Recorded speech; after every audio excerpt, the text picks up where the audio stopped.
Good afternoon, everyone. Get ready for some more AI action. Thanks, Direct, for giving a very immersive experience on AI. I'm here being someone who has been in technology for the past 30 years. I'm here to share some perspective, historical perspective on how this came to be. Imagine if you could take back and travel in time and tell a factory worker that in the palm of my hand, I can ask any question and it would tell me the answer. What would he do? He'd probably laugh at you, but here we are. I'm very delighted today to address 2,000 students on where they are now. You are in the midst of a pivotal moment of what many are calling the fifth industrial revolution. Before going there, I'm going to give you a really quick pace of what happened through the five industrial revolutions. It began with 1784, steam power. That was the time when machines were able to do the work of humans and animals. It was world-changing. 90 years later, electricity was invented. It enabled a lot of things. Think about Henry Ford and the automobile. It democratized everything. 1960 was important because of the telephone. People started to be able to talk to people half a world away. 2010, you might ask, why 2010? Why not before that? Internet was born before that. But if you think about it, it was 2010 when the internet came to your hands. Smartphones became ubiquitous, everybody had it, and that's when it started. A lot of you were probably born before that. So technically you're still not digital natives, but by the time you were 10, you probably had a smartphone already at that time. 2022 marked basically the birth of ChatGPT. That was the first mainstream AI. AI existed before that, back in 2014, but it's in 2022 when everybody got it. What I wanted to talk about was every industrial revolution dramatically improved productivity. Productivity brought about by steam engine, by telecommunications, it was massive, but it created more jobs. People were thinking, jobs will be lost, just like what we're thinking now. What will I do? But each one, every time an industrial revolution came in, people did new things. It disrupted existing businesses, but it also brought in new models. I wanted to take you now into smart technology and how it affects business today, because as business majors, this is what you'll be realizing. Technology becomes smart if there are four core elements. First one is a sensing capability. When you see sensing capability, it can adjust, it wants the five senses. It can see, it can hear, it can do the things that a human would do. All of that needs connectivity. That's why I talk about Direct, talk about 6G. Connectivity is very critical because all those data will have to be analyzed somehow. Those analytics will come into play because when you have those analytics, you have to be able to adapt. You see those four functions, they're really they're now going into the realm of human cognitive. You can see sensing, analyze, adapt. Those are the things that humans can do. And right now, in the fifth industrial revolution, this has started to come in. Let me take you to something very close to my heart. I started in logistics 20 years ago. I was in the warehouse. In the warehouse, it's right there. Manual counting, reorder points, checks, those are real. Even now, if you go to work, you can still see all these things going. When you make it smart, you are going to transform things. those manual counting, those reorder points will now become dynamic and real. I think this is what you're going to be facing most of the time. When you go into the world of business, you will likely encounter these things. I'm sure you will be seeing a lot of traditional, but you're also going to see a lot of transformation along the way.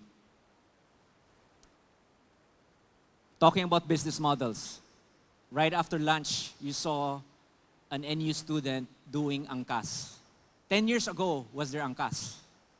Those are the things that are made possible by new business models. But these new business models will also change who are the players.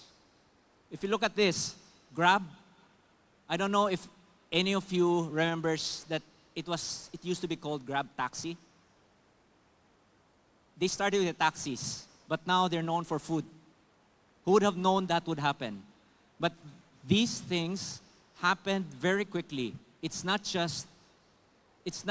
like 10 years. It took just 5 years.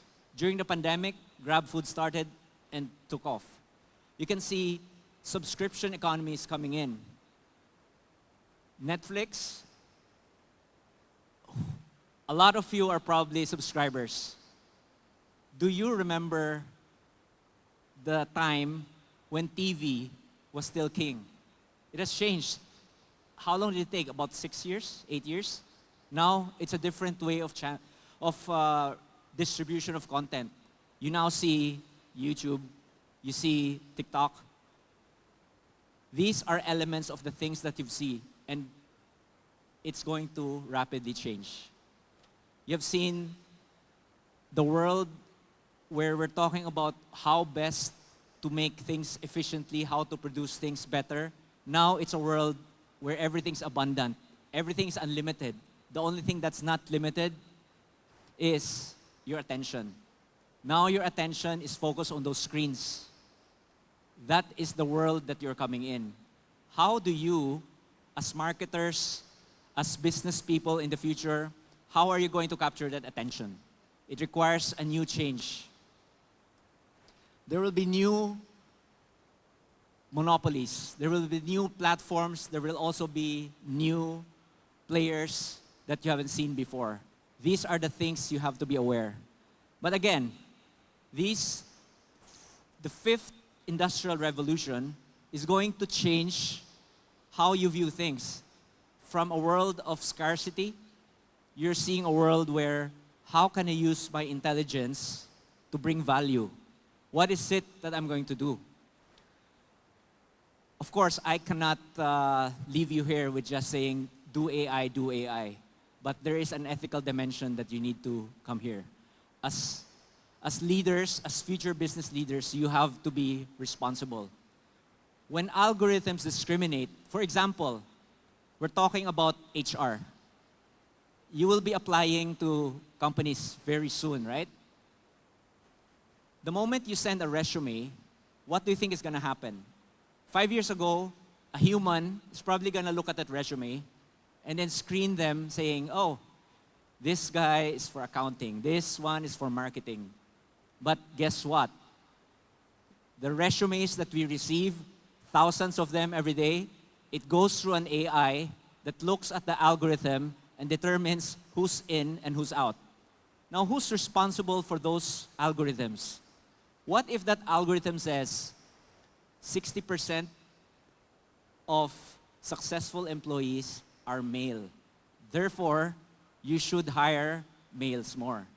If that becomes the standard, if that becomes the algorithm, what will happen to those who were not given the opportunity? So, this is the challenge for you guys. You will be in the position to create these algorithms to decide what goes into those screening systems. This is your responsibility. This is the next generation. This is what you have to think about. This is the ethical dimension. This cannot be AI. If you leave it to AI, AI is going to follow the law of averages. It's going to hire the average person.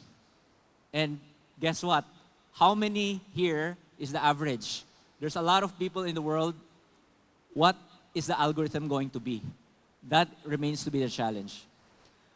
how do you ensure whatever you're automating is not going to disenfranchise people? That is the situation. Case in point, I'm working in the warehouse. 20 years ago, we decided to put in pick-to-light systems. So instead of paper pick list where you go shopping around getting the products, we put in automation so that lights will tell you how many to pick. And guess what happened? There were 80 people. Putting in the technology resulted to a savings of 40 people needed. Guess what's going to happen to those 40 people? 40 people are out of the job. And it's up to you as the humans to determine what they'll do next. I'm sure you'll find a way. So your focus as business leaders, this is what you'll need to go into. I was monitoring, I'm keeping in touch with technology ever since the beginning. And one thing is very certain. What you learned 4 years ago is no longer relevant. The things that I've learned is no longer relevant. You're talking about, I don't know if you heard about LLMs. They're talking about LLMs, large language models. Just 2 weeks ago, there's a new paradigm now. They're talking now about MCP. You go and research on it, but MCP is going to do what the browser did to AI. AI systems can now talk to systems in the company. AI right now helps you write essays, answer math problems, but the future AIs will be able to ask those questions from your HR systems, from your inventory systems. Those are the things that are happening. So what's important now is not to learn what is trending, but rather invest your time in learning about what's next. You have to understand that what you're learning today is no longer relevant. You have to put in your human skills. Direct told us about how important this is. I want to emphasize the ethical aspects of this. What is it that you can contribute as a human to shape this technology? So, I guess as a final thought, when you talk to that factory worker in the 1700s, they couldn't imagine what the world would look like now. In the same way, I cannot imagine what the world will look like 6 years from now. By the way, if you look at the pace of industrial revolutions, the time it took from the 4th industrial revolution to the 5th industrial revolution was only 12 years. It's getting faster and faster. So guess when the next industrial revolution will happen? It's probably 6 years from now, 2028 to 2030.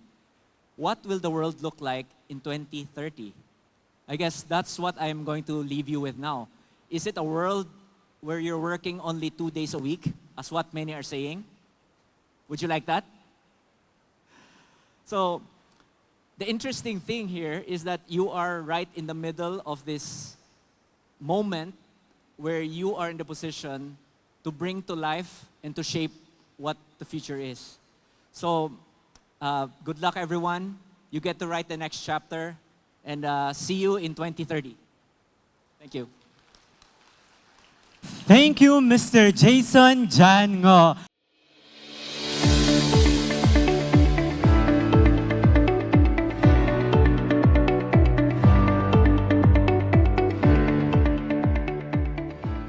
Okay, I guess my advice for the business students is really to follow your passion, because when you have that passion, your thirst to learn is going to stay there. When you have that passion, you will keep learning. It will not require anything external to motivate you. You should be internally motivated when you do something. So find your passion and pursue it and keep learning.